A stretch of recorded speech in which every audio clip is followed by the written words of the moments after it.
So what can I say about this one? Well, first of all, it was a great night. I mean, it started snowing while I was in the movie, came out, snow, but you don't want to hear about that. You want to hear about the 9 out of 11 movie. Yeah, I'm giving it a 9 out of 11.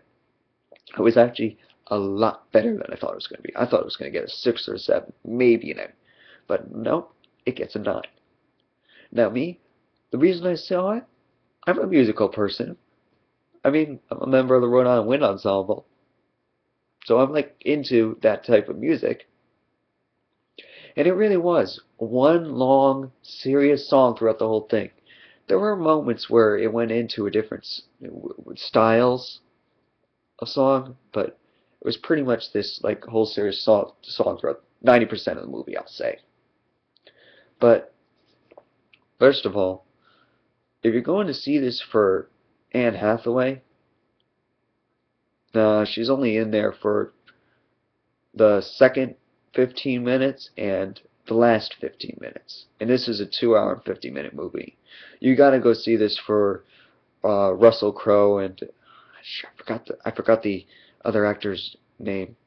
The guy who plays Jean Valjean.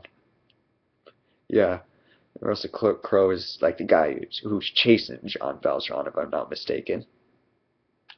So Les Miserables. Well, like I said, I'm a music man. I'm also into musicals. I've seen The Phantom of the Opera, Legally Blonde, the musical, and of course, Wicked. Oh, I've also seen Rent, so that's four. Four off the bat.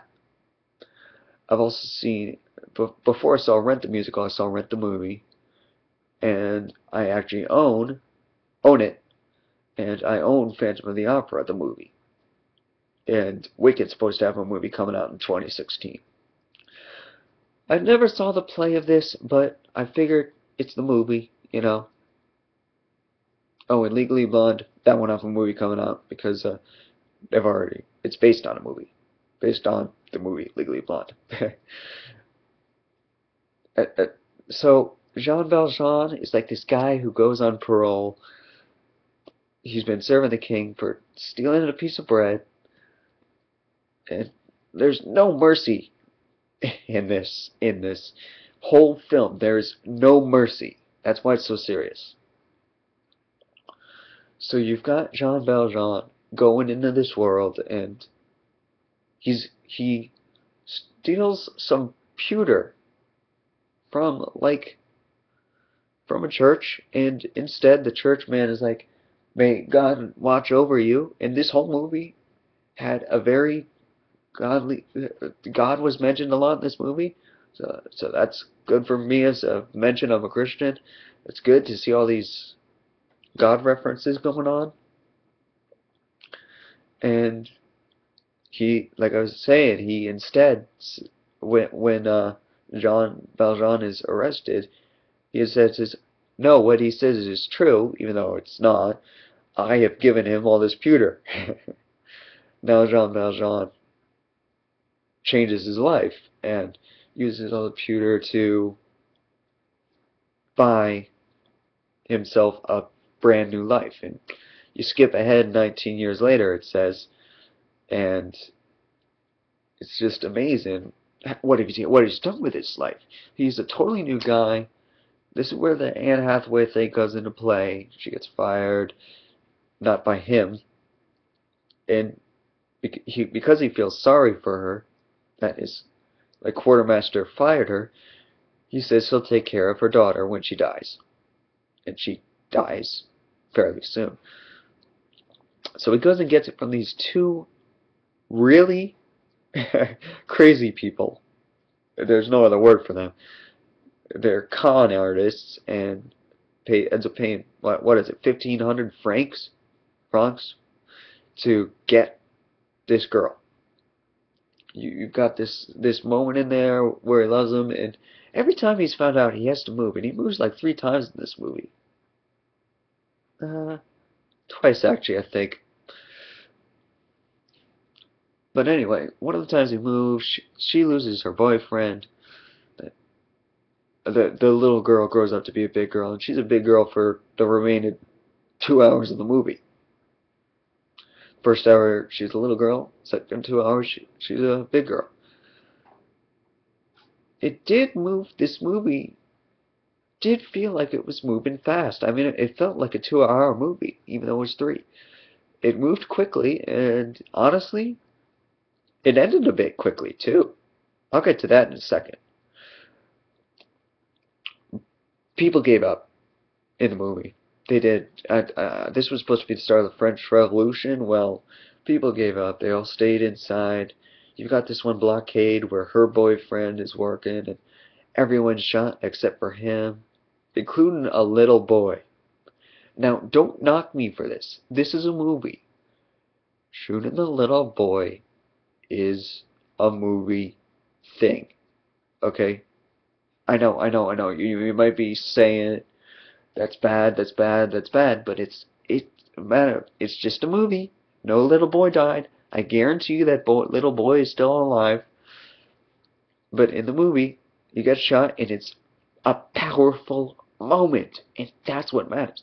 And that's where they made their error. Whoever wrote this originally. So I'm like kind of criticizing the play when I say that there should have been a moment there where, like, oh my God, I just shot a kid. But no, they just move on, and they shoot everyone else in there except for her boyfriend. And Jean Valjean brings the boyfriend, and he's like, toward the end of the movie, I gotta leave now. Now, before I tell you the very end of the movie, and I've got to mention one other thing here. He's running from this guy played by Russell Crowe, who, if I'm not mistaken, who is, and in song, he declares he will not rest until he has Jean Valjean either back arrested or dead or whatever he wants. And when he finally gets his chance, Jean Valjean, I'm sorry, he doesn't get his chance.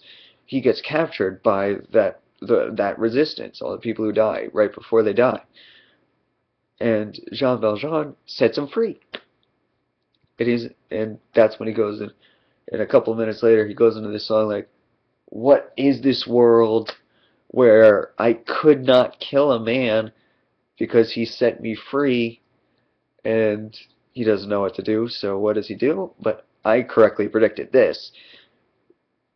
Falls off a bridge and kills himself. On purpose. Yeah. So anyway, toward the end of the movie, you got the boy and the girl. They figure out that Jean Valjean went to the Covenant, and they go there too. And that's where Anne Hathaway comes back into play. She's like, I'm here to take you to heaven. And her daughter, who Jean Valjean has been taking care of, is like all sad. And you've got Jean Valjean walking out into this big epic area where that small wall that the rebels had, I don't want to call them rebels, the French Revolution, and it's now this giant one, and it's like this giant finale.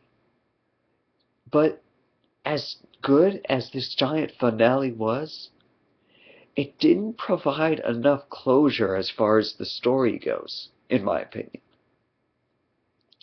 No, I can't rate 3D or IMAX because there were no 3D on IMAX. What I can tell you is that this movie was so good that they were actually playing it at the exact same time in 2 screens because there were so many tickets being sold. Exact same time. As a matter of fact, their digital system, I was listening to a song and I went walking by the other screen. It was like bop, bop, bop, bop, bop, bop, bop, bop. The other screen is it was, but that doesn't have anything to do with the movie. But this just goes to show you that movies can get pretty crazy these days, and movies are getting. But it's people need to get a hint from movies like this. They've got all these powerful moments in it. Now, I've still left a bunch of stuff out, even with the spoilers I've given. So you've got to go see this movie, because it is very powerful, and I promise you will not be disappointed. I mean, if it could surprise me, it would be good, because, like I said, I didn't think it was going to be that great. If it could surprise me, well, it'll maybe surprise you. Maybe you know it's going to be good, and in that case, why haven't you seen it yet? If you have seen it, you just wanted to see what I said, well, there you go. And yes, I will be rating. The next movie is tomorrow night. I'll be going to see Grown Ups. No, not Grown Ups. Parental Guidance. That's an actual one. After a serious movie like that, I need a comedy.